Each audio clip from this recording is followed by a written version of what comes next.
This is Mr. Nabi from Roger Bacon High School. Today's lesson for Algebra 1 is on writing equations. I'd like you to take about 2 minutes to write down as many words as you can think of that represent the 4 basic operations and the symbol for equal to. So I'd like you to pause the video, write down as many words that you can think of that would give you an idea of whether or not you should use adding, subtracting, multiplying, dividing, or if it would be better to use the equal sign for. So pause the video at this time. Okay, we should be back, and your list may include some of the words that I have on my list. This list is not exhaustive, there are others, but here are a couple. I'll give you a second to look through those. You can compare a few that you have. I would like to point out a couple here. More than, greater than, less. Sometimes these are known as flip-flop words. And by flip-flop words, what I mean is if you see 4 less than 7, you know the answer to that is 3, but if you were to write it out using mathematical notation, you wouldn't write 4 minus 7. This is known as a flip-flop phrase. Less than is a flip-flop phrase because it's actually 7 minus 4. You know the answer to 4 less than 7 is 3, and it's not going to be 4 minus 7, it's going to be 7 minus 4. So it's sometimes known as a flip-flop word because it is the reverse order when you write it using mathematical notation.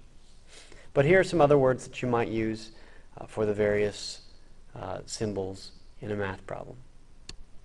What I'd like to do now is to have you take 2 or 3 minutes again to try to write out for problems 1 and 2 the algebraic expression for those two phrases, and for problems 3 and 4 write out a phrase that represents that algebraic expression. So at this time, pause the video and take a few moments to solve these problems by writing expressions for the first two and phrases for the last two. Alright, we should be back. The answer for number 1, the keys here are sum, is, and times. So the sum means addition, and I want to add two things together, and those two things are q, and times means multiply, so I want to add q and 4 times t. Is means equals, so we've got equals 29. Number 2, squared is an exponent, plus is addition, is means equals, and quotient means divide. So let's see what we want to do here. A number squared, so I can just use x squared. You can choose any value for that variable here. I chose x. X squared plus 12 is means equals, and then it's the quotient of p and 4, so we are using the quotient, which means we're dividing, and it's p divided by 4. Alright, for number 3, there are lots of different answers for 3 and 4, and I'm just going to give one. So I could say the product, because 7m does mean that I'm multiplying, so the product of 7 and m minus q, and then we can say is equal to 23. And for the last one, again, we're multiplying here, so I could actually say 2/3 of a number, of means times, and 4, and often means plus, is 7. 2/3 of a number and 4 is 7. Okay. As you write equations for different problems, sometimes you simply have to replace the words and with mathematical symbols and numbers. But there are other times when you have to conceptualize the problem, and one great way to do that is to use a table. So this is actually example 2 from your textbook, and if you'd like to follow along, that occurs on page 76. And the question says that in the U.S. there are 87,000 flights each day. How many days will it take for 261,000 flights to have occurred? So that's our question. So the first thing I want to do is just make a table to try to think about this for a second. So if I have had one day pass, I know that there are 87,000 flights in a day. So 87,000 must be the number of flights that have occurred. If 2 days have gone by, then I have another 87,000 flights, so it's 87,000 plus another 87,000, which comes out to 174,000. If I have 3 flights that have gone by, that's 87,000 from the first day, 87,000 from the second day, and another 87,000 from the third day, which gets me to 261,000. So the answer to this is 3 days. And that's found by using a table. Now that's one strategy. And you'll find that it's sometimes effective to use a table, and other times it takes a long time to figure out the solution through a table. You could imagine if I needed to know how many days had passed, if this number 261,000 was a lot greater, I might be filling out my table for quite a while. So the second option then would be to write an equation.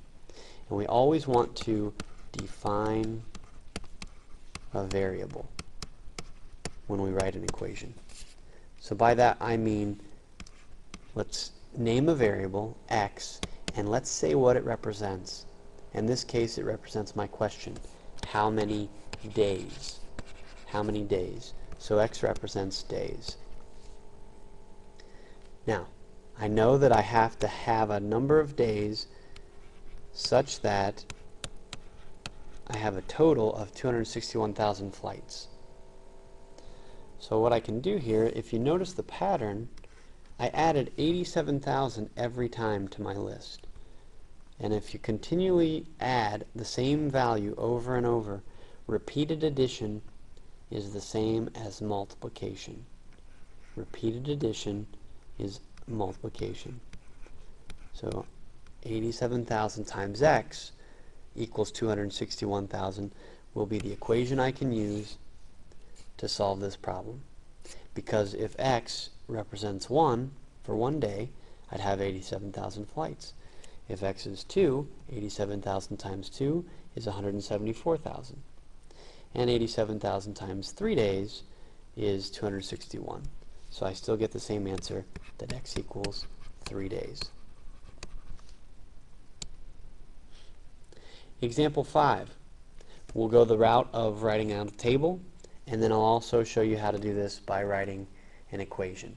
The table you'll find is helpful to begin thinking about the problem, but it's not the most efficient. The problem says Tim and Maxine went on a trip. They took turns driving. Maxine drove first. Tim then drove 4 hours more than Maxine did. Together they drove for 18 hours. How many hours did each drive? Well, we could simply start with some estimates. Let's say Maxine drove for 3 hours. Since we know that Tim drove 4 more hours than Maxine, that must mean that 3 plus 4, or 7, is how many Tim drove. Well, 3 and 7 only gets me to 10. So I know that can't be the answer because we know that they drove 18 hours altogether. So I have to readjust my estimation. So maybe we guess that Maxine drove for 10 hours. All right, we knew that 3 was too little, so maybe 10's better. So if Maxine drove 10 hours and Tim drove 4 more than she did, that means Tim must have driven 10 plus 4, or 14. And that's a total of 10 and 14 is 24 hours. Well, that's too many. So again, I have to readjust my estimate. So let's guess 7 this time. I was too high with 10, too low with 3, so maybe 7. If Maxine drove 7, that means Tim had to drive 7 plus 4 for 4 more hours, or 11, which gives us a total of 18. And there's the answer. So I know that Maxine drove 7 hours, Tim drove 11 hours. But again, this was guess and check. It helps you maybe consider the problem, but it's not very efficient. So let's try to write an equation. Let's define a variable. Define a variable. And I'm going to let t represent the time that Maxine drove. I didn't know how long she drove. All I was told is that she drove first. I don't know how long she drove. Anytime you're not sure what a value is, we can use a variable to represent it. So Maxine's time is t. So she drove, and then Tim drove. Well, it says here that Tim drove 4 more hours than Maxine. And here's that phrase, more than. So Tim's time will be the time Maxine drove plus 4. Let me make these t's. That's not a t at all. Let's make these t's so that they don't look so much like plus signs. Okay. And together we know that they drove for a total of 18 hours. Okay. So we've got t plus 4 equals 18. Right? And if you wanted to combine like terms, we have 2 t's. T plus t is the same as 2t plus 4 equals 18. Now we can check our work by plugging in 7. I think we'll get the right answer, because 2 times 7 plus 4 equals 18, and that is a true statement. So Maxine drove 7 hours. Make sure we put the units on here. Drove 7 hours, and Tim drove 11 hours. All right, at this point, I'd like you to try from page 78, problems 21 through 27, and 30 through 32. Make sure that you have taken adequate notes, and we'll see you in class tomorrow.